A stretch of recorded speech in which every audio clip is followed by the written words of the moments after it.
Terhune. I'm the CEO of the Midlothian Chamber of Commerce. Welcome to our 2020 legislative series. This is the second in our series for this year. Our legislative committee has worked really hard to create an informative session highlighting our country, state, and national issues, and we're glad that you're with us today. This important series would not be possible without our presenting sponsors. They are First Financial Bank, Linebarger Law Firm, Access Self-Storage, and Lafarge Wholesome. We'd also like to thank our corporate sponsors, Baylor Scott & White, Waxahachie, Omega Software, Atmos Energy, and Citizens National Bank.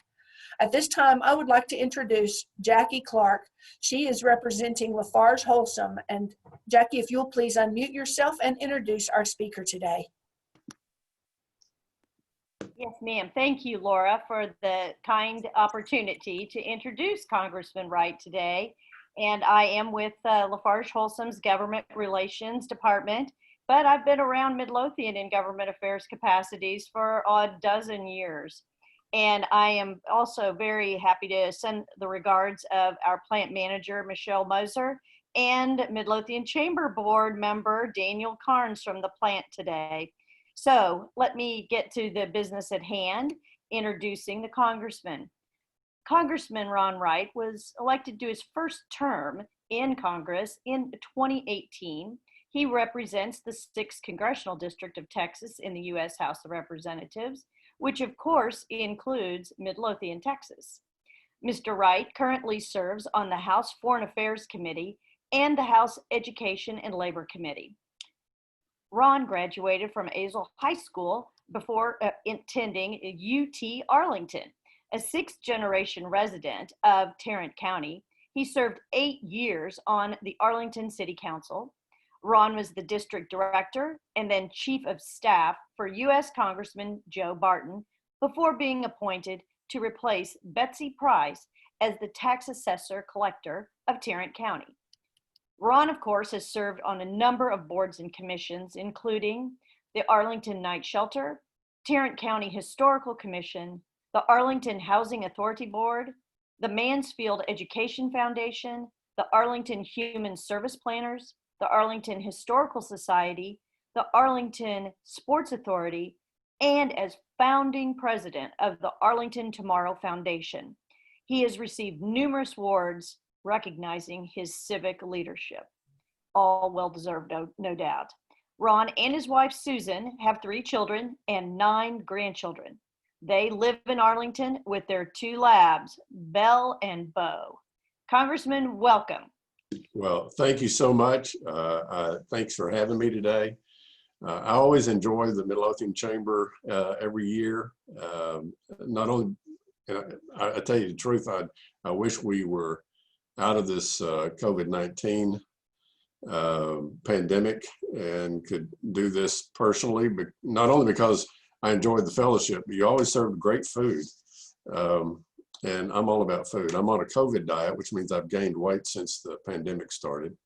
But it's, thanks for having me. I really do appreciate it. A number of things I want to discuss today. The first thing is I was in Washington earlier this week, came back Tuesday, and I was at NIH, and I can tell you that there is some really positive and promising things happening in terms of vaccine research around the country, but also around the world.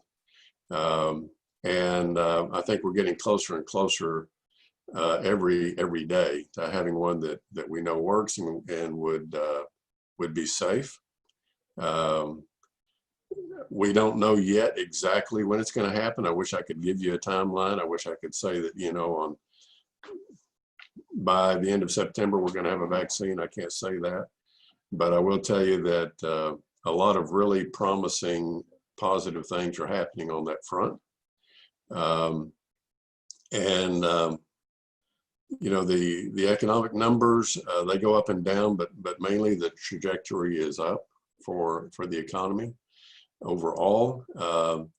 But we still have a tremendous number of people that are on unemployment. We need to get them off and get them back into their jobs, and to the extent possible, return to an America that is as normal as we can make it, put it that way. We will probably never go back to the way things were. I think we'll never have the old normal, and maybe that's a good thing, because we have learned so much in the last 6 months from the coronavirus pandemic, because not only in terms of medicine, not only in terms of healthcare, we've learned a great deal there, but also in how we do things in the government, how we do things in business. We have learned new and better ways of doing things.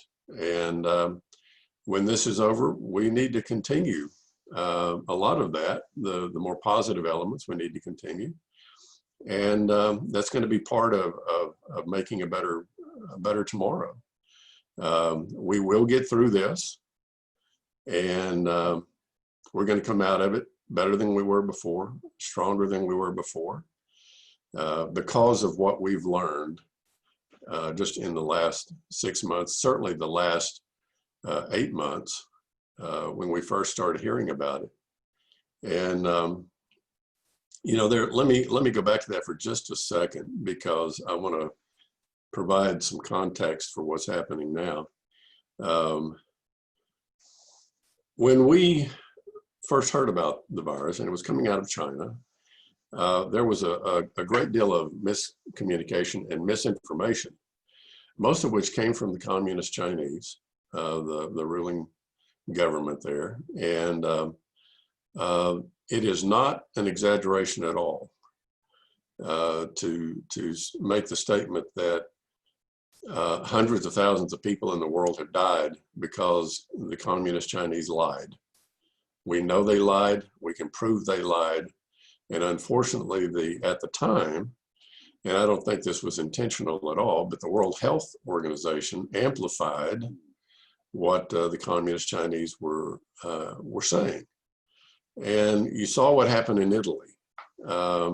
That's an example of a country just going by what the World Health Organization was saying, and they were, like I said, amplifying what China was saying. And it turned out to be wrong. We didn't know at the time when it hit our shores, and I'll take you back to that nursing home in Seattle where so many people died. And that's when we learned just how virulent this virus could be, particularly for the elderly. And yeah, it was scary. We have been dealing with something that the world has never dealt with before. And I'm not making excuses when I say that. I'm trying to provide the proper context, because there were a lot of missteps in the beginning. You know, the CDC sending out test kits that were bad, for example, that was unfortunate, and it put us behind. But we learned so much, and there's so many lessons here.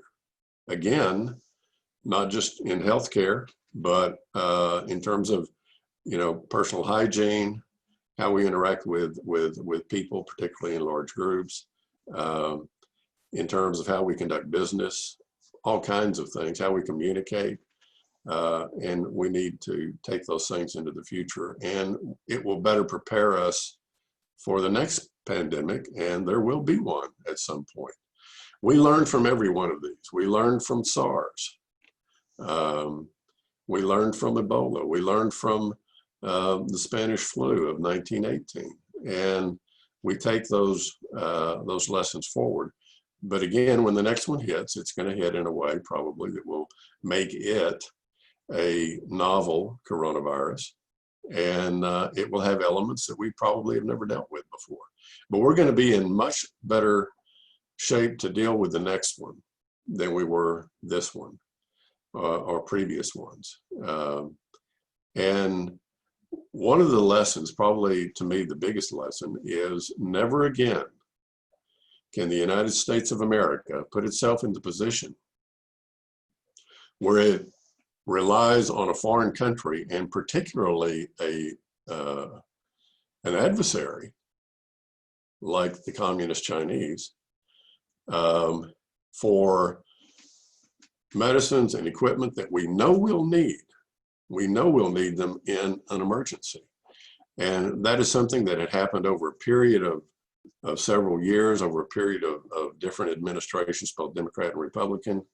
And suddenly we found ourselves, and I didn't even know this until this hit, that so many of our antibiotics came from China. Not to mention, a lot of our supplies are PPEs, shields, face masks, all those things. And we were left flat-footed when we started. The last, and I don't want to be too critical of the other side, but the last pandemic, or the H1N1, it was 6 months. We were 6 months into it, and hundreds of people had died before President Obama declared an emergency. So we want to make sure the lesson there, and again, I'm not picking on him, but the lesson there is don't wait.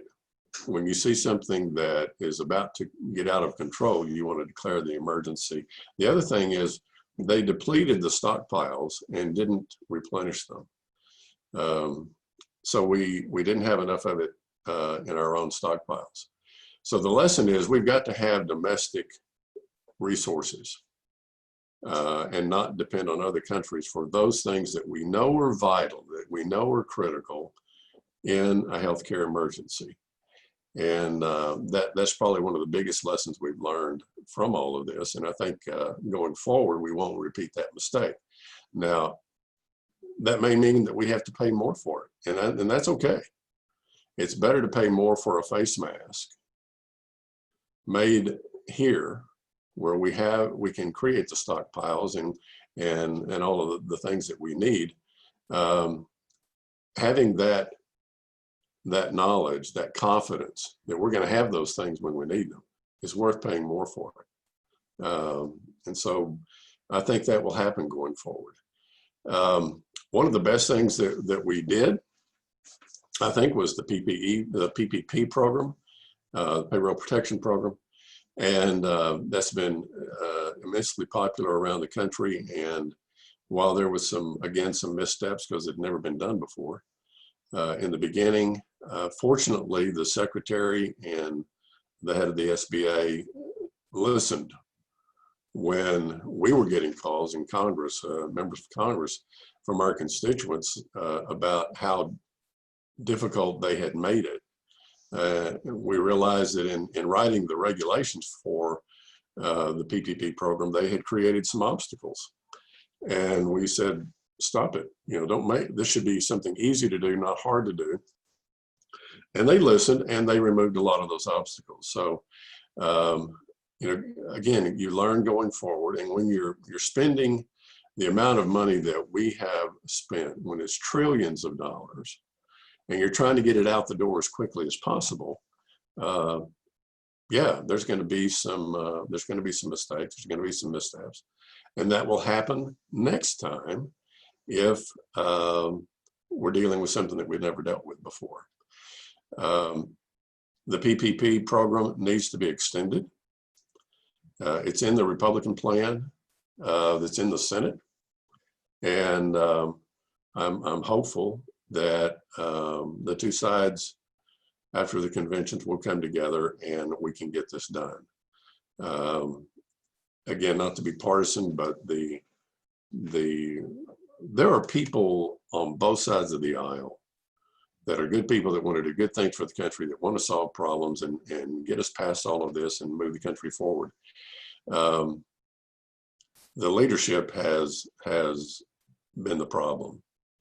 And I've said before, and I'll say it again, if we could put the leadership of Congress on a Carnival cruise line in the Caribbean, the rest of us might get something done. That's not a great exaggeration either, because it always seems to stop at the top. And not to pick on anybody, including the speaker, but when you take the position that here's our plan, take it or leave it, it's not going to go anywhere. when you have divided government and you're in the leadership, and you've got one party in control of one house and the other controlling the other house of Congress, you have a choice. You can either pass political bills that will be used for political purposes, for political messaging, perhaps for political weapons. You can do that very easily if you've got the numbers. Or you can craft law, and that's hard work. That's a lot harder than passing political bills, because that means sitting down with the other side and crafting a bill that both sides, that both houses of Congress will pass and the president will sign into law. We have proven we can do that. We proved with the first 4 relief measures that we can do that. We can do big things and we can do it together. It takes some give and take to do that, but we've proven that we can do it. Unfortunately, we've reached a point in the political season where it's just harder and harder to do, but it needs to be done. There is not a doubt in my mind that the PPP program saved literally hundreds of thousands of small businesses and a lot of jobs, but that's all run out and we need to extend it. And in the Republican plan that's going to be announced coming out of the Senate, there's like $158 billion to extend the PPP program. And I hope we can at least get that done.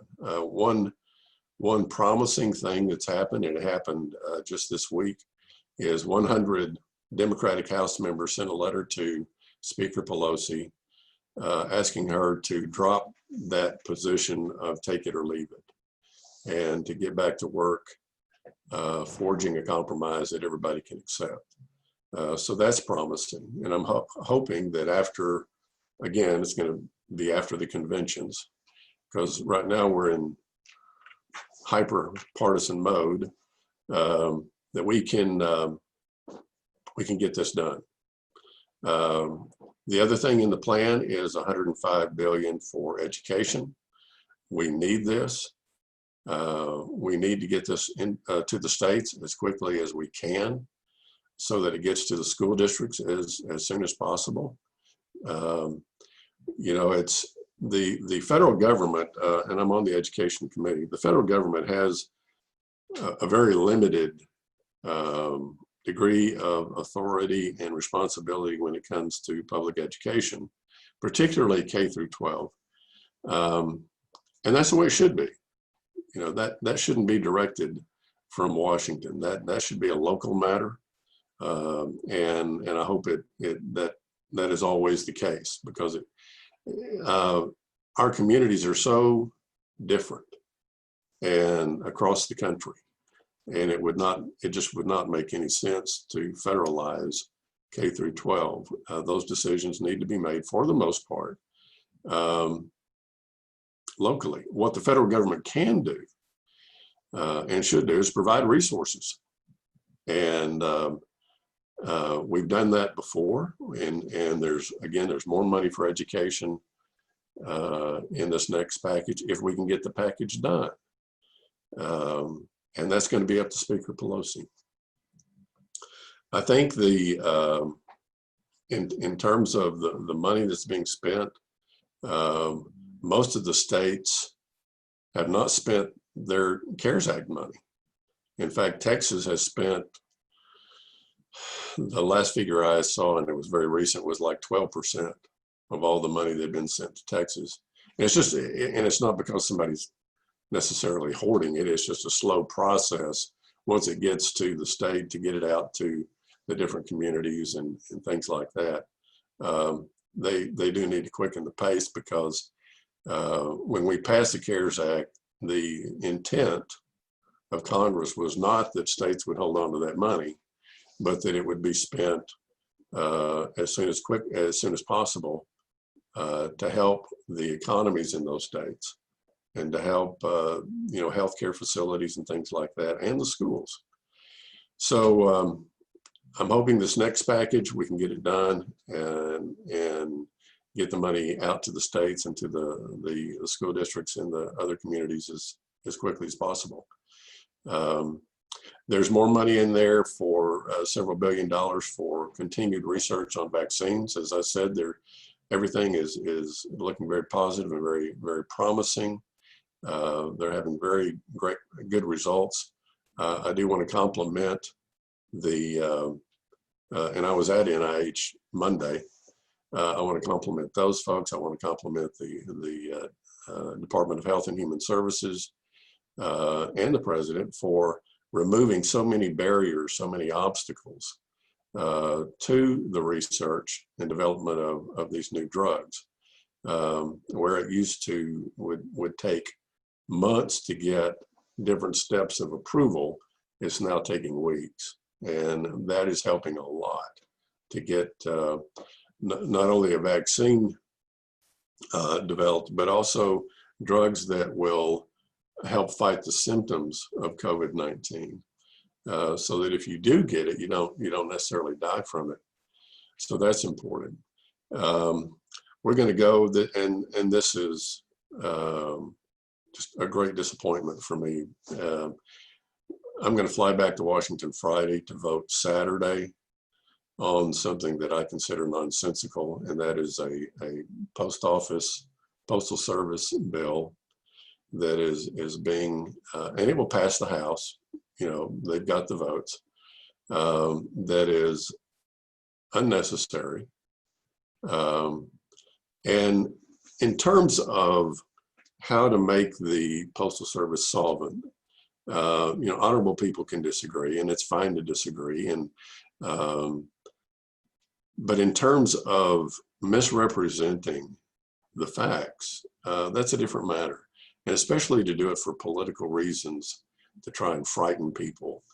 And I want to give you two salient facts to remember. One is this charge that the Postal Service is removing those big blue mailboxes that we all put our mail in, to limit the amount of mail that goes to the Postal Service, to limit the number of mail-in ballots in hopes of thwarting the election of Joe Biden. That is a complete lie. Those big boxes, number one, they're routinely replaced as they get old and need to be replaced. But they have been removing those big blue boxes for years. There were like 142,000 of those boxes in the United States, and in the last several years, we've removed at least 12,000. This began under the Obama administration. The Trump administration didn't start this. This was started in the Obama administration to replace, and in many cases, not replace these mailboxes for the same reason that mail sorting equipment was being taken offline that was unnecessary. And the reason is this, and it's very simple. Since 2006, mail volume for the Postal Service has declined by 33%. 33%. 1/3 of the mail that they used to process is no longer there because we have so many other ways to communicate now, and so many other ways to deliver packages and things like that. So it's declined by 33%. It's going to continue to decline.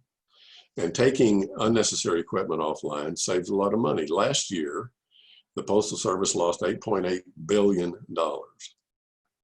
And it's been that way for years now, where they're bleeding cash.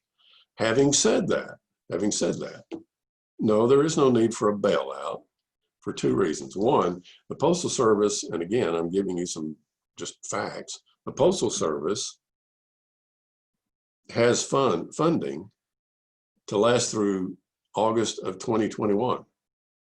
They're not out of money. They're not out of money. They don't need to be bailed out. The second is this: in the last relief package, we included a credit line of $10 billion for the Postal Service through the Treasury Department. So this, and it's still there. They have not taken a penny of that money because they don't need the money yet. And if they do, it's there. And in the new relief package, or at least on the Republican package coming out of the Senate, there's that $10 billion is going to be there, and it's going to basically relieve the requirement that it be a loan. It'll just be a grant to the Postal Service.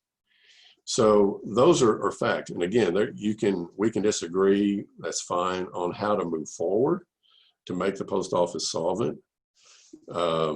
But let's not distort the facts. And what this bill does that I'm going to vote on Saturday is purely political. And there may be elements of it that we could all agree on. And if there are, well, let's take those elements and in a conference report, maybe pass those elements. But the bill that's being dropped on us to vote on Saturday, it will pass the House and go nowhere in the Senate. They may take elements of it, but they're not going to take that bill and pass it. So it's strictly, and some things should not be turned into political footballs. And to me, that's one of them. So it's disappointing to me that I'm going back to Washington. It's just not disappointing that I'm going back to Washington, although I'd much rather be in Texas, but that I'm going to vote on that when we could be voting on another relief package or any number of things. We've been doing a lot of work, members of Congress have, primarily as we're doing here, through Zoom meetings and conference calls and all kinds of things like that. I've been Zooming all over Texas, and as most members have. We've had some committee meetings that are like this, Zoom meetings or WebEx meetings, things like that, where the witnesses are there. We get to question them, we get to vote, we get to do all the things we do when we're there in person. And yet the committees aren't working. The committees, by and large, are not functioning at all. And with the exception of flying up for things like what we're going to do Saturday, or flying up to vote on a relief package, Congress as an institution, I'm sorry to say, really hasn't done much. Again, we've moved some huge bills, multi-trillion-dollar bills, and we need to do more of that. Maybe not to the extent that we did back in April, but there's more to be done, and those are the things we need to focus on. We need to help American businesses. We need to help the healthcare facilities and make sure they have everything they need in terms of PPEs. I've talked with almost all, if not all, of the hospitals in my district. I've talked with all the superintendents, school superintendents in my district. I've talked with most of the chambers, and believe me, I want to hear from all of you and what you would like to see in terms of legislation coming up. It's understanding that we're in a presidential election year. It's going to be harder and harder the closer we get to the election to get anything done on a bipartisan basis, but we can do it. We have proven we can do it. I have been very successful working across the aisle on both of my committees. I've gotten at least 3-4 bills passed out of the House, and I'm a freshman. That's a little bit unusual. And so, yeah, we can work together and get these things done. We just need some commitment at the leadership level. Because again, I'll say it again, there are people on both sides of the aisle that are good people that want to do good things for the country, that want to solve these problems and move the country forward. And we're not allowed to. We're not even in session. So it's very frustrating for people like me who really want to get things done, knowing that we can do it. We can do it. And I'm hopeful that After the conventions are over, we'll have a period of time where we can come together and get some things done. I know that after the election, we'll have an opportunity in a lame duck session to come back and get some things done. There's appropriations that have got to be passed. And if they're not passed, we'll have to pass a continuing resolution to keep the government running. I hate those things because, you know, we were sent to Washington to do a job. And right now, you know, as an institution, again, individual members of Congress are staying very busy. But as an institution, we're not. But we should be. We should be. And it's very frustrating for people like me. Having said that, again, we're going to come out of this, I think, stronger than ever before. I know we're going to come out a lot smarter than we were before this started. We'll be much better equipped when the next pandemic hits on how to handle it. And I'm very hopeful that we can get some things done this year. You know, we've been able to pass several things out of the House Foreign Affairs Committee that I'm on, because that committee is one of the least partisan committees, and it's been led by a great guy, Elliot Engel. Unfortunately, he lost his primary in New York, but he's kind of an old school Democrat who believes that partisanship should stop at the water's edge. And we've been able to do some really good things on a bipartisan basis in that committee. It's a little harder in the Education and Labor Committee because that committee is much more partisan. And they have focused more on the workforce side of things than on the education side. I mentioned that the federal government doesn't have a big role and shouldn't have a big role in K through 12. We have a larger role when it comes to higher education. And that is a huge problem. There's two issues there. One is the growing indebtedness of American students. And it's huge. The other is higher education. The cost is on a trajectory that cannot be sustained, and it's got to be brought under control. And so those are two issues that we're going to be working on again in this Congress and probably the next Congress. But it's going to require the involvement and participation and agreement of higher education establishments, our universities.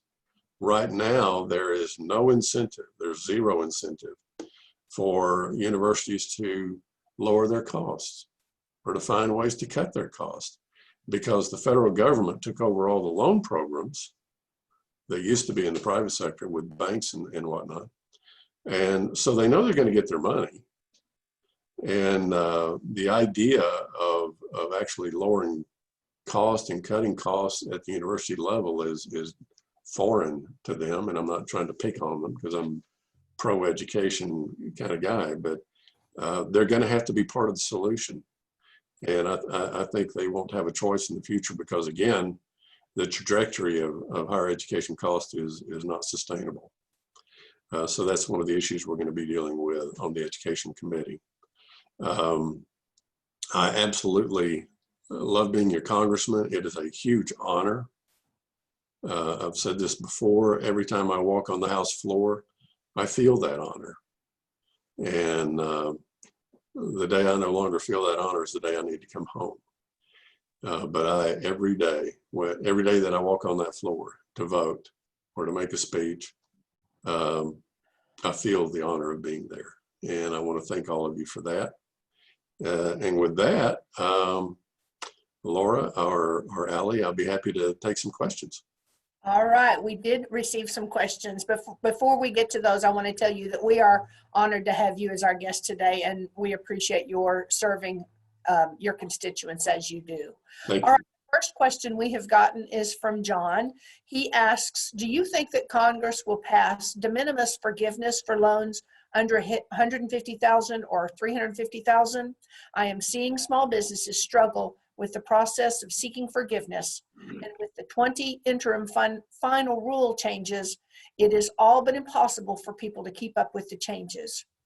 It is. It's a problem. And the, again, part of that is doing things you've never done before. Part of it is just the nature of what we've been trying to do. I can tell you that in the Republican bill, yeah, up to 150,000 is forgiven. I haven't seen one where it's up to 300,000. But, and again, the Senate bill is going to be released possibly, probably next week. It could happen as early as Friday, but I don't think so. But it'll happen any day. They're going to release it. And right now, what's in there, they're still finalizing it, is forgiveness up to 150,000. Okay, very good. Thank you for that. All right, this question is from Deanne, and she says, regarding the PPP, it is my understanding that the program is supposed to be for small businesses and possibly other employers to sustain their employees and business during the COVID time. Why is there even a question about non-related items being included and argued about in the PPP bill being proposed? I do not understand this concept of help the businesses and employees, but be sure to get our purple toilets. She describes that as an example of a stupid, unrelated item. So your thought on how do we slim this thing down? I can tell you that the extension of the PPP program that's in the Senate bill does slim it down. And I would have to agree with her that a purple toilet is not a necessity, at least something that taxpayers should be paying for. What is important is in the purpose of the PPP and the intent of Congress when we passed it. And I have voted for all these relief packages, except for the last one the House did. The purpose is to save the jobs, and so they can keep them as employees during the pandemic while everything's basically shut down. And that in turn helps kind of save the business. But it also includes not just the payroll, but also necessary things like rent and utilities that have to be paid in order for that business to stay open. So those things are important. You get into things like the purple toilet, and I agree with her completely that that's totally unnecessary. They have slimmed down and tightened up the requirements in the next Senate bill. Again, let me stress that we have not seen the final bill yet over on the House side, but I can tell you what's contemplated is that things like that would be eliminated in the next bill, so that you're spending it strictly on those things that basically save the business and keeps the jobs. You'll spend it on payroll, utilities, and rent, so that business can stay open. Even if they're closed, they're at least viable. It's just always a good practice to make sure that your short-term problems don't incur long-term debt. Absolutely. And I will tell you that what we've done is absolutely astonishing. I'm a lifelong fiscal conservative, and I was talking to Chip Roy not long ago. If anybody had told us a year ago that we'd be voting for, to spend $2 trillion, we would have laughed. But we did, and I don't regret those votes. When you have an emergency, you don't apply your routine measures, you apply extraordinary measures, and that's what we did, and that's what families do. But I will tell you, it does stick in my craw that I have voted to increase the debt as much as we have, and moving forward, that is something we absolutely have to address, just for the sake of the country. Otherwise, our own debts can become a national security issue. That's right. All right. So Jacqueline asks this question. What are you hearing about the FAST Act that is a significant source of transportation revenue? She says it is set to expire September 30th. The honest answer is it's caught up in the politics that we're facing right now. It shouldn't be something that important, but it is. And it is very questionable whether that will even get done in this Congress, unfortunately. It could. We have the ability to do it. There are people, again, on both sides that would like to work on that and get it done. I'm not on the Transportation Committee, but I have colleagues that are. But right now it's caught up in the politics, and unfortunately, and while I would love to say that we're going to burst through all of that and get it done, I can tell you that I'm certainly willing to. I'll certainly try, but I'm not on the Committee of Jurisdiction. It should happen, but I'm being very honest.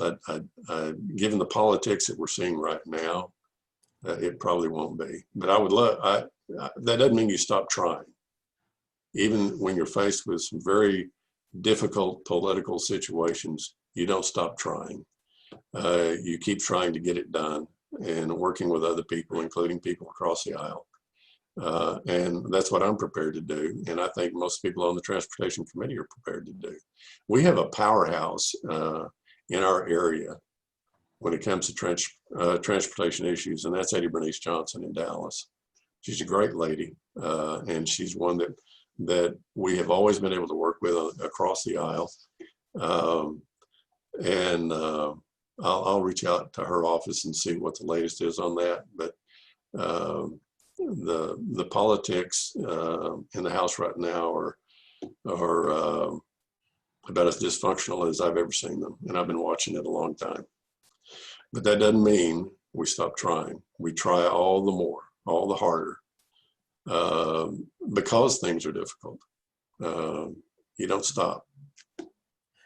Congressman, what do you feel is a really important issue that we're not paying nearly enough attention to? I think one of the biggest threats we have is, let me put it this way, the greatest external threat we have is communist China. You know, we've got Russia, we've got Iran, North Korea, and yes, they're threats, but nothing like China, not to the degree that China is. And people need to recognize that. And we need to do more in terms of especially knowing what they did with the coronavirus and the lies they told. There should be repercussions for that, and they need to be held accountable for that. And part of that lies with the American consumer. Part of it is what governments can do. There absolutely should be sanctions on China for that. And China should, especially with developing countries, you know, I'm on the Africa subcommittee. China's all over Africa with their road and bridge program, which basically builds infrastructure for developing countries and finances it. And if you don't pay them, they come in and repossess it, and they own it. Wow. That's dangerous. That is dangerous to the world economy. That's why the port in Sri Lanka today is owned and operated by the communist Chinese, because Sri Lanka couldn't make the payments to pay it back. Wow. So we need to be aware of what the external forces really are that work against the United States. It doesn't mean we can't talk with them. We can. It doesn't mean we can't trade with them. We can, but we got to do it in a very smart way, and not be deluded into thinking, as we have over the last few administrations, both Republican and Democrat, that if we're nice to China, they're going to be nice to us. The modern Chinese economy is based on stolen technology. A lot of it came from the United States. We know this. Hello, this is Kyle. And I think you know, the biggest thing is just to recognize the reality. Internally, we've got to believe in the United States of America. When you look at the news and what's being reported on in the news media, and you know, riots and burning and looting and all of that, Yeah, that's terrible. But we have to believe in ourselves as Americans, and we have to believe in our country. We have to believe in the principles and values upon which our country was founded, and not lose faith and never give in to the radicals that want to tear that down. And that's what you're seeing in places like Portland and Seattle. That's not a protest. That's lawlessness. And it should be recognized for what it is. So, you know, I was as shocked as anyone about the George Floyd murder, and that should never ever happen again. But at the same time, that doesn't mean you upend the country. It doesn't mean that you burn buildings to the ground and businesses to the ground and shoot police officers and all of those things. You make corrections. And here's the thing, and this is what not just grown Americans, but young Americans especially need to understand, is the story of America is the story of constant improvement, of constantly moving forward, of constantly getting better. That's the story of America. We're a nation with a history of mistakes corrected, and we will continue to do that. That's, if you look at the Declaration of Independence, the Constitution of the United States, that's why we're able to do that. That's why we're on a course of constant improvement and getting better and correcting mistakes, is because we have those principles and values upon which we were founded. And our confidence in that, I know today you can see things that would shake that confidence, but it is vitally important that we remember who we are as Americans and what we believe and what unites us as Americans. Don't look to Portland for the answer, because you're not going to find it there. Very good. Well, any last questions before we go? I received a question about your campaign, but I would refer those people to your website where they can see your position on issues and how you compare to your competitor. That'd be great. So thank you very much, Congressman Wright. We greatly appreciate your participating in our Thank you for having series. me. Thank you. More importantly, we are so thankful that you're working on our behalf for the voters in Ellis County, our businesses, and our residents. Once again, thanks to our legislative series presenting sponsors. They are First Financial Bank, Lyon Barger Law Firm, Access Self Storage, and Lafarge Holcim. Also to our corporate sponsors, Baylor Scott & White, Waxahachie, Omega Software, Atmos Energy, and Citizens National Bank. We hope you can join us for our final presentations. The next one, the one that you already are aware of is State Representative John Ray. We're going to thank him for his service as our state rep. We're going to meet and hear from our incoming, presumably, candidate-elect Jake Elsey on August 27th. But I have a special announcement that we just learned yesterday afternoon, that Wednesday, the 26th at 2 p.m., we will have a special guest as part of our 2020 legislative series. Senator Ted Cruz will join us at 2 p.m. That is Wednesday, August 26th. So all of you will receive an invitation to that, and we hope you'll join us. Thank you again, Congressman. Everyone read our weekly e-blast. Check the Chamber's calendar for upcoming events. Have a great day. We'll see everybody online. God bless all of you. Thank you.